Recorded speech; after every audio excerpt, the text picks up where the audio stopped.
வணக்கம் நண்பர்களே. இனி வருகின்ற நாட்கள் அனைத்தும் நல்ல நாளாக மாறட்டும். அந்த சிவனின் அருளால் உங்களுடைய வேண்டுதல் பிரார்த்தனை எதுவாக இருந்தாலும் நிச்சயம் நிறைவேற ஓம் நமச்சிவாய எனும் மந்திரத்தை 3 முறை கமெண்ட் பண்ணுங்க. மேலும் இன்னைக்கு இந்த ஒரு வீடியோ பதிவில் நம்ம எதை பற்றி பார்க்க போகிறோம்னா, மனக்குறையை தீர்க்கக்கூடிய மாசி மத பௌர்ணமி என்று திருவண்ணாமலையில் கிரிவலம் செல்வதால் நமக்கு ஏற்படக்கூடிய பலன்கள் என்ன, இந்த ஆண்டிற்கான மாசி மாத பௌர்ணமி கிரிவலம் பார்த்தீங்கன்னா தொடங்கக்கூடிய நேரம் என்ன, இந்த கிரிவலத்தில் செல்வதால் ஏற்படக்கூடிய பலன்கள் என்னன்னு தெரிஞ்சுக்கலாங்க.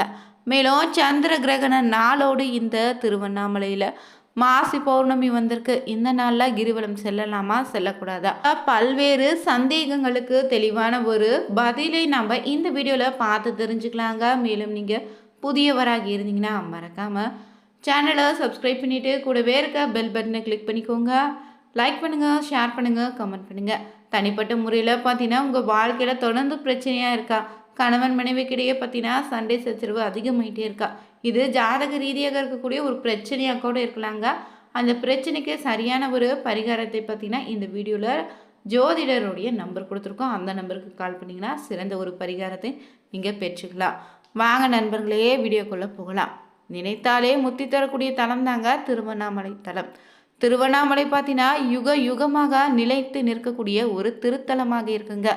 ஈசன் அங்கு நெருப்பு மலையாக அறியும் பிரம்மனும் அடிமுடி அறியாதபடியே அற்புதனாக எழுந்து நின்ற தலம்னு சொல்லலாங்க. இந்த தலத்தில் வழிபட்டாலே கிடைக்கக்கூடிய பழங்கள் பார்த்தீங்கன்னா அருணாச்சல புராணத்தில் தெளிவாக குறிப்பிட்டிருக்காங்க. அதன்படி நம்ம இப்போ தெரிஞ்சுக்க போகிறோம். இங்கே கிரிவலம் வந்து வழிபட்டாலே நம்முடைய பாவங்கள் தீர்ந்து புண்ணிய பலன் உண்டுங்க. நம்ம கர்மாவினால் இந்த வாழ்க்கையில் பார்த்தீங்கன்னா உண்டாகக்கூடிய சுக துக்கங்களை மாற்றக்கூடிய மகிமை பார்த்தீங்கன்னா இந்த திருவண்ணாமலையில் கிரிவலத்திற்கு உண்டுன்னு சொல்லுவாங்க. அதனால தான் திருவண்ணாமலைக்கு கிரிவலம் வரக்கூடிய பக்தரின் எண்ணிக்கை நாளுக்கு நாள் பார்த்தீங்கன்னா அதிகரித்து கொண்டே செல்லுதுங்க. இங்கு திருவண்ணாமலையில் கிரிவலம் செல்லும் யாரிடம் நீங்கள் பேசினாலும் பார்த்தீங்கன்னா உங்கள் வாழ்க்கையில் ஈசன் நிகழ்த்திய அற்புதம் குறித்து ஏதாவது ஒன்று சொல்லாமல் இருக்க மாட்டாங்க. அப்படிதாங்க இதனுடைய திருவண்ணாமலையில் பௌர்ணமி நாளில் கிரிவலம் செல்லக்கூடிய பக்தர்களின் எண்ணிக்கை இன்னும் அதிகமாயிட்டே இருக்குது. திருவண்ணாமலையில் கிரிவல பாதை பார்த்திங்கன்னா சுமார் 14 கிலோமீட்டர் தூரம் கொண்டதாங்க இருக்குங்க. கிரிவலை பாதைன்னும் சாதாரணமாக நீங்கள் சொல்லிவிட்டாலும் அது வெறும் சாலை இல்லைங்க.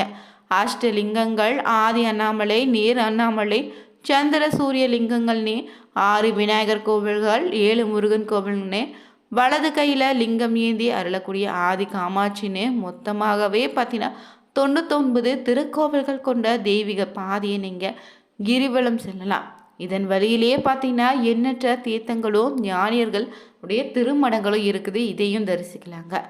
இப்படிப்பட்ட அற்புதமான திருவண்ணாமலை கிரிவல பாதையில் பார்த்தீங்கன்னா தினமும் வலம் வரனானாலும் இந்த பௌர்ணமி கிரிவலம் பார்த்தீங்கன்னா ரொம்பவே விசேஷமான ஒரு பலனை தருன்னு சொல்லுவாங்க.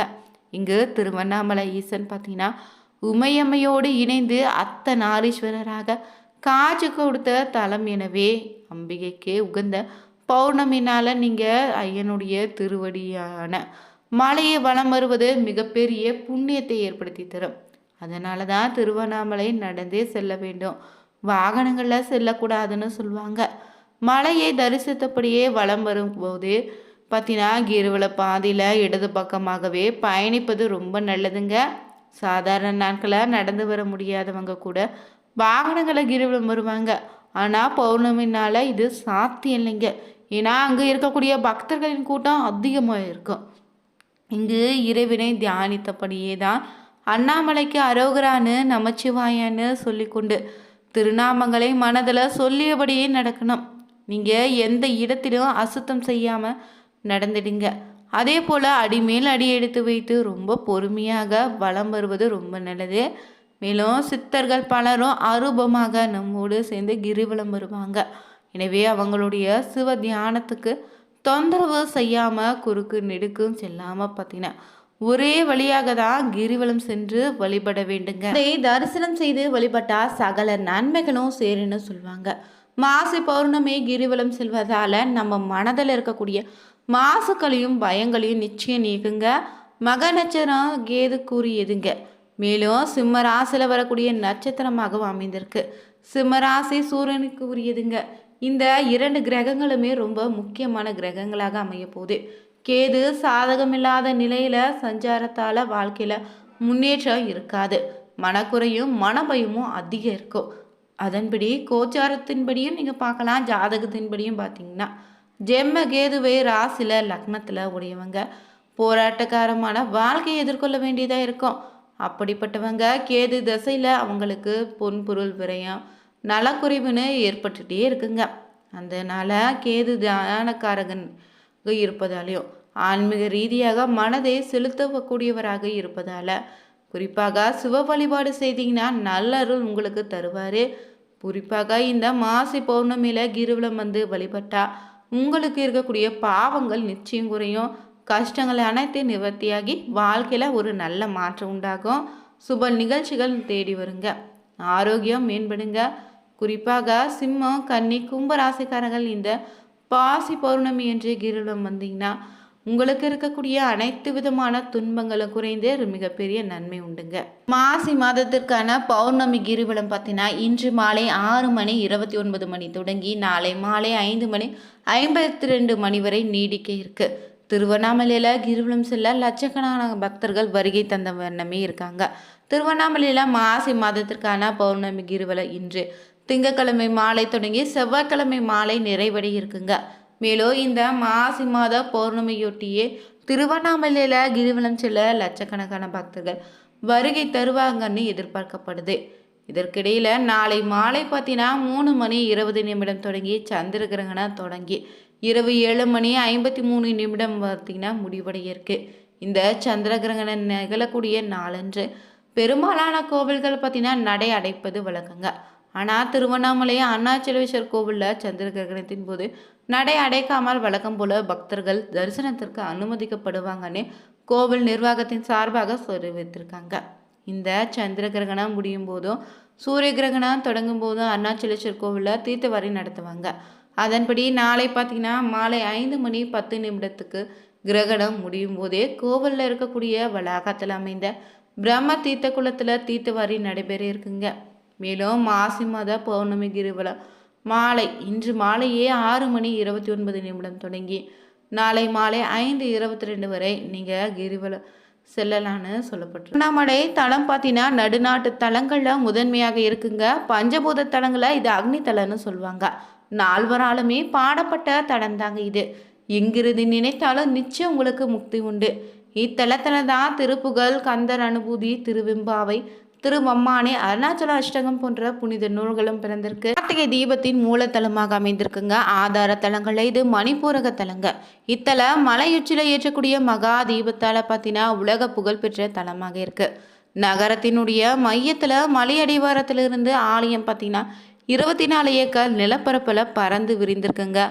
ஆலயத்துல 9 கோபுரங்கள் கொண்ட ஆலயம் இதுங்க. மேலும் இவ்வாலயத்தில் இருக்கக்கூடிய 6 பிரகாரங்கள் அமைந்திருக்கு. ஆலயத்தின் உள்ளே பார்த்தீங்கன்னா சிவகங்கை தீர்த்தம், பிரம்ம தீர்த்தன 2 பெரிய குளங்களும் இருக்குங்க. இங்கு கொடிக்கம்பம் அருகே செந்தூர விநாயகர் பிரம்மாண்டமாக காட்சி தருவார். மேலும் பஞ்சலிங்கங்களும் 4 முகங்கள் கொண்ட பிரம்ம லிங்கமும் இருக்கு. காலபைரவர் சன்னதி தனியாக இருக்கு. இங்கு முருகப்பெருமான் பார்த்தீங்கன்னா இளையனார் என்னும் பெயரில் 3 இடங்களில் வணங்க பெறுவீங்க. மேலும் இந்த ஆலயத்தில் பார்த்தீங்கன்னா காம தாகனம் நடக்கக்கூடிய சிவாலயம் இது ஒன்று தான். ஆடிப்புறத்தன்று மாலை ஆலயத்தின் உள்ளேயே உண்ணாமலை அம்மன் சன்னதி முன்னாடி தீமிதி விழா நடத்தக்கூடிய ஆலயம் இதுதாங்க. திருவிழா நாட்களில் திட்டிவாசல் வழியே உற்சவ மூர்த்திகள் வெளிவருவது இந்த ஆலயத்தில் மட்டும்தான். அருணகிரிக்கு விழா எடுக்கக்கூடிய ஆலயமாகவே இருக்குது. மேலும் இந்த ஆலயத்தில் பார்த்தீங்கன்னா மலையினுடைய உயரம் 2688 அடி உயரம் கொண்டதாக இருக்குது. கிரிவல பாதை 14 கிலோமீட்டர் தூரம் கொண்டதுங்க. கிரிவலம் செல்ல நினைத்து நீங்கள் ஒரு அடி எடுத்து வைச்சாலே முதல் அடிக்கு ஒரு யாகம் செய்த பலனும் கிடைக்குங்க. 2ஆம் அடிக்கு ராஜசூய யாகம் செய்த பலனும், 3ஆம் அடிக்கு அனைத்து யாகங்களையும் செய்த பலன் உண்டுங்க. இந்த ஆண்டு முதல் சந்திர கிரகணம் பார்த்தீங்கன்னா மாசி மாத பௌர்ணமி அன்று இணைந்து வந்திருக்கு. இந்த நாளை பார்த்தீங்கன்னா கிரிவலம் செல்ல எந்தவித தடையும் பார்த்தீங்கன்னா கோவில் சார்பாக தெரிவிக்கலைங்க.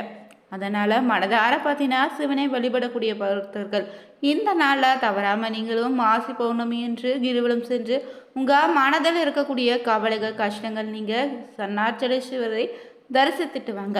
வீடியோ பிடிச்சிருந்தா லைக் பண்ணுங்கள், ஷேர் பண்ணுங்கள், கமெண்ட் பண்ணுங்கள். Thank you viewers.